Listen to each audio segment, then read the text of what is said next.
Guía N grado 3, Derechos del paciente espacio curricular. Formación ética trayecto, 2.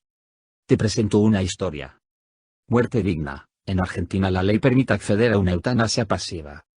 Dos expertos, uno legal y otro médico, cuentan cómo cambió el tratamiento de pacientes desde la sanción de la ley.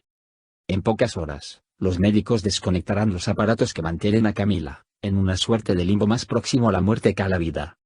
Hace 3 años su madre dio a luz malvale ese término a una niña tras un doloroso parto en el que le fue seccionado antes de tiempo el cordón umbilical. La criatura vino al mundo sin pulso. Los médicos lograron hacer que su corazón latiera pero apenas lo suficiente para permanecer en estado vegetativo. www.clarin.com Link Argentina ley permite acceder a eutanasia pasiva-0-facsimiles.html. ¿Qué haces si fueras el padre o madre de Camila? Me encantaría conocer tu opinión. ¿Cómo se debería ser práctica médica en estos casos?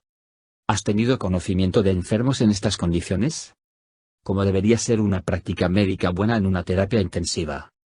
¿Puede ser que una atención médica sea buena sin tener en cuenta al paciente? ¿Has tenido experiencia de atención donde no pudiste expresarte? Relación médico-paciente, Ley 26.529.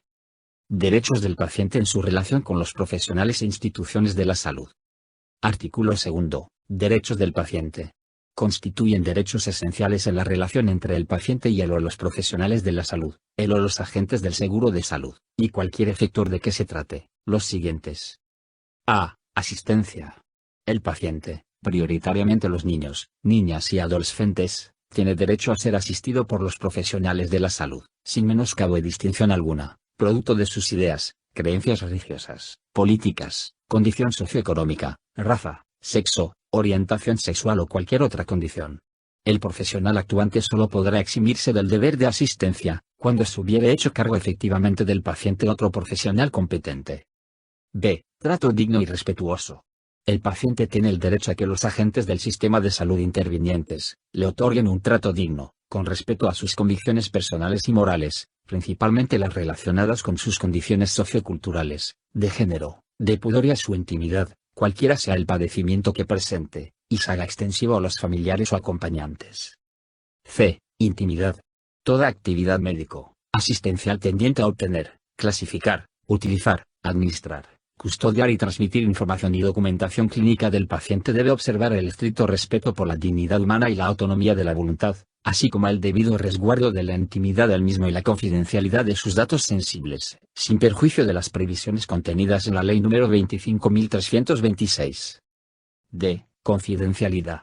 El paciente tiene derecho a que toda persona que participe en la elaboración o manipulación de la documentación clínica, o bien tenga acceso al contenido de la misma, guarde la debida reserva, salvo expresa disposición en contrario emanada de autoridad judicial competente o autorización del propio paciente. Autonomía de la voluntad.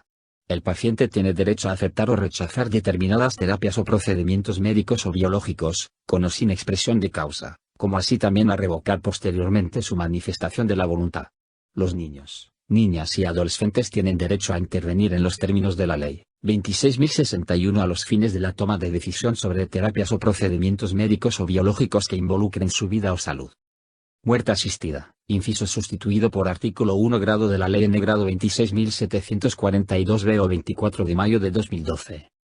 En el marco de esta potestad, el paciente que presente una enfermedad irreversible, incurable o se encuentre en estado terminal, o haya sufrido lesiones que lo coloquen en igual situación, informado en forma fehaciente, tiene el derecho a manifestar su voluntad en cuanto al rechazo de procedimientos quirúrgicos, de reanimación artificial o al retiro de medidas de soporte vital cuando sean extraordinarias o desproporcionadas en relación con la perspectiva de mejoría, o produzcan un sufrimiento desmesurado.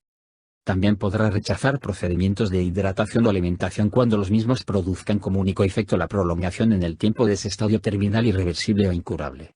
En todos los casos la negativa o el rechazo de los procedimientos mencionados no significarán la interrupción de aquellas medidas y acciones para el adecuado control y alivio del sufrimiento del paciente. Consentimiento informado, artículo sustituido por artículo 2 grado de la Ley N grado 26.742-B o 24 de mayo de 2012. Artículo 5. Definición.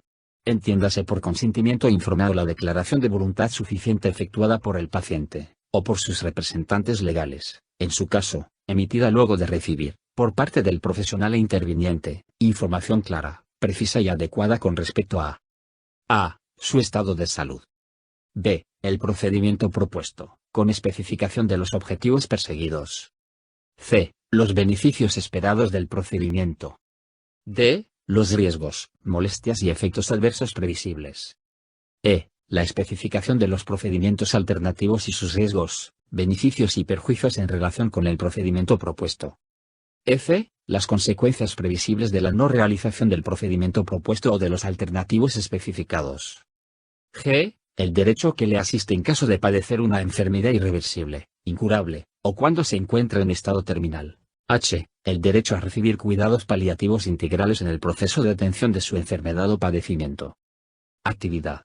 En el caso de Camila. De acuerdo a la noticia de la situación problema. 1. ¿Qué pasa con los derechos a la salud en la relación médico-paciente? 2. ¿Cómo debería ser esa atención en el sistema integral? ¿Quién debe hacerse cargo o cómo debería actuar el médico y vos como paciente? 3. ¿Cómo se determina la enfermedad en este sistema integral? 4. ¿Cómo debería ser la consulta médica para evitar malos diagnósticos médicos, malos tratamientos o demás controles? Actividad responder. 1. ¿Qué es estar sano? ¿Qué haría falta en una sociedad para sentirse plenamente sano? 2. ¿Qué derechos tienes como paciente? ¿Qué implican para el médico? 3.